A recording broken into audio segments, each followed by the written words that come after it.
Gustong gusto ko itong mga puno na to. Ang ganda ng mga puno na yan. Oop.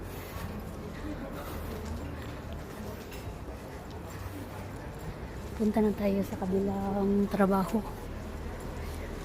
Trabaho natin panghapon. Yan.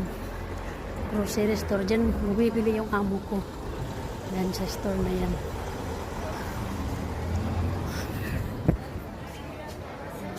Yan yung grocery store. Yan, punta na tayo doon sa station ng tren. Ito yung bar. Mirdoy nga bar. Yung daming tao.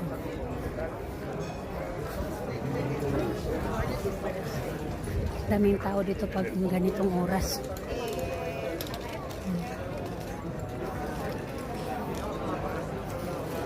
Yan yung plaza ng Chueca.